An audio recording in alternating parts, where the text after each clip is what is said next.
Hi. I am Bobby. I am a robot cat.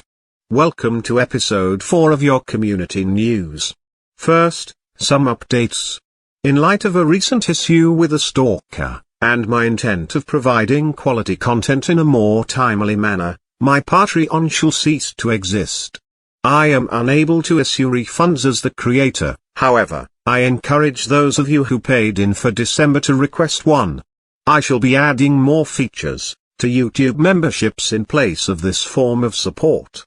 However, the monthly cost of my YouTube memberships shall not change. Additionally, at the time of recording this video I have not seen a rebuttal from Jesse. So, I felt the overwhelming need to remind him that he is a daft little man whom pales in comparison to the glory and grace that is Bobby the cat. Now, let us hop right into it. First up, I have avoided much coverage on Foodie Beauty. I formerly made much content on her, but as my disdain has grown, so does my lack of interest in her fuckery. However, a stream popped and I clicked. And, yet again she is whinging on about her domestic abuser of a man friend, Nade. I want to say that while I'm in this moment, I get asked a lot, like, why do you come on here and badmouth Nader or talk badly about your relationship and then go back and blah blah blah? And I can say now, I'm gonna probably cry a lot, that because every time I get like this or something happens, I feel like I say it because I don't want to go back. And it's just like, I feel like he's like nice to everybody but me. Like,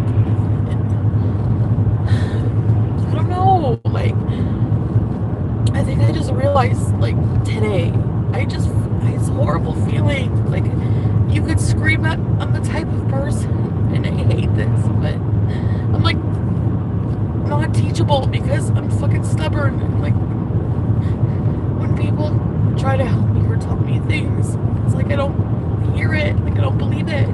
Well, Chantal, if you had paid any mind to the hundreds of red flags quite literally slapping you upside your rotund head, you would not be in this situation at all.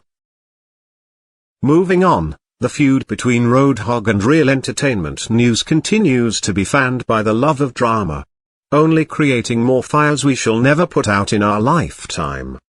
It appears that now Roadhog has received a community strike and cannot stream for some days. Yet, Real Entertainment News and his equally repulsive behavior is, at this moment, still consequence-free. Wow. Let us see what our dear Red Rampage has been up to.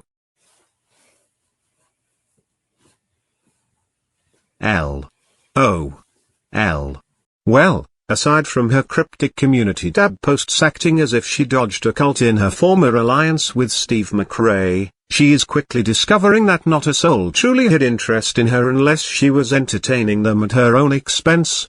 The expense being her self-respect. Oh well, I hope that sweater you are knitting is softer than your black little heart. Never mind.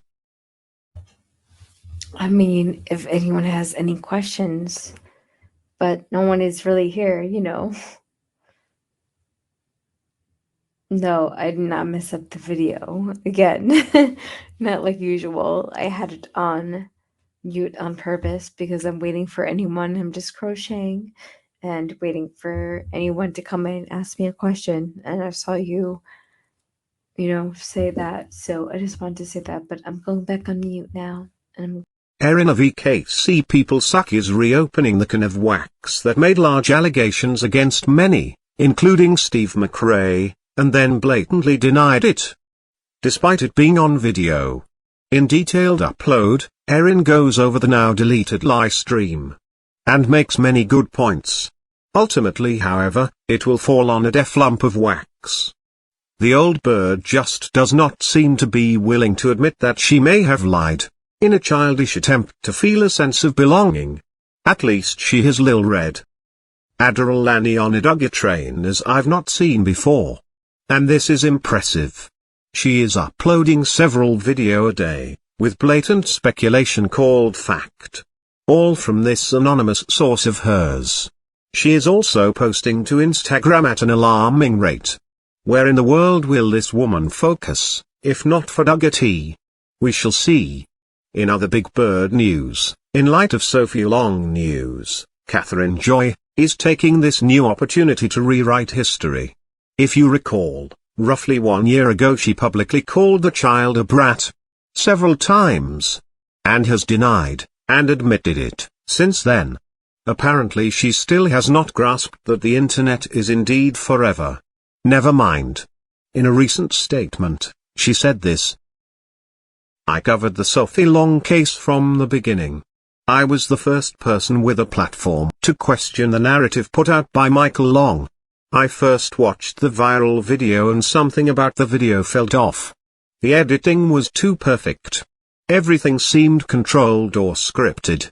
I watched a little girl scream at her mom and grandmother about abuse. But something didn't seem right.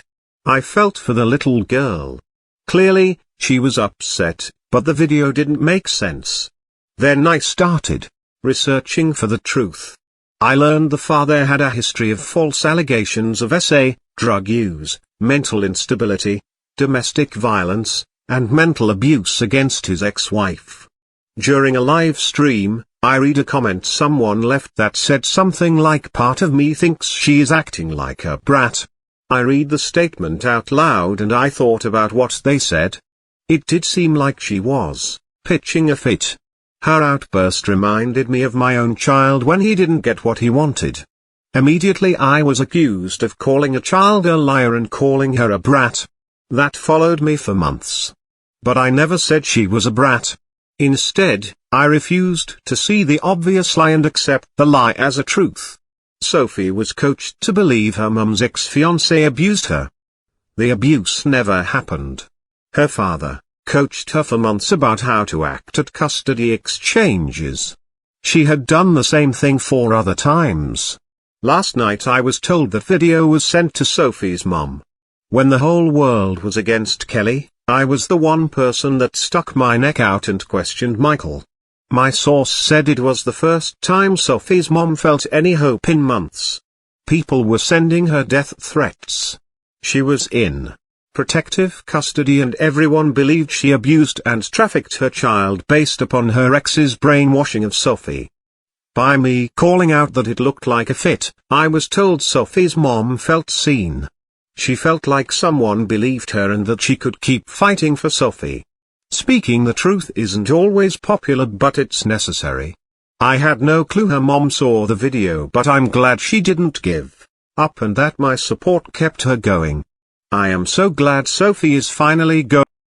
Wow, Catherine, you are losing your fucking mind. The plot has flown the fuck away. Wow. Now, let us move on to the topic of these sources. Either Amy is back in the relationship again, which is possible, or Catherine is using the cover of a source in the event she is wrong. Much of what her sources formerly said were predictable occurrences for most any reasonably intelligent person. However, I do feel that the lack of response from the Duggars has caused her to be quite brazen.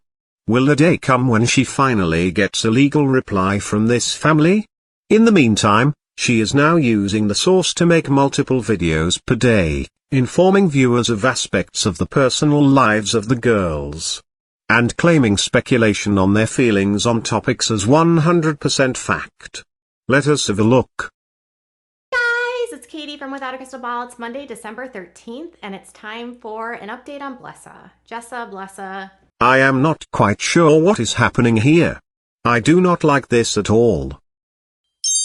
And this is what I was told about what was going on. Well, we kind of knew that Jessa was still in very much the mode of, obviously we kind of had the feeling moving into this and I'm told that's exactly where they're at. But it's exactly what happens. Jim Bob has this fear, I'm told by sources to have his children have any sort of independence because Jim Bob wants to have control over everything and everyone. Unfortunately, Ben and Jessa do not have any sort of financial freedom to tell Jim Bob off. So when it comes to Jessa, what I was told by my source is that Jessa believes that Mr. Josh is guilty. She and Ben truly believe that he did this. What they are not believing is anything else. So anything that's been coming out about Jim Bob potentially lying or misleading people or not being truthful or not being truthful to the girls about what happened to them, or, you know, not being, I don't know, the best guy in the world, not being the most, you know, just not being a good person. Because what Jim Bob, I was told, is doing right now, is he's telling people like, okay, yes, Josh is guilty, but everything else that's out there on social media and everything else that's being reported about our family right now is false. So Jessa is in this position right now that unfortunately has a lot of the kids nervous. So this is what I was told. When the show is going on, all of their social medias, my source says, were set up by TLC anymore. But obviously with the trial, now sponsors are like fleeing. Brands don't want a lot to do with the Duggars, is what I was told. That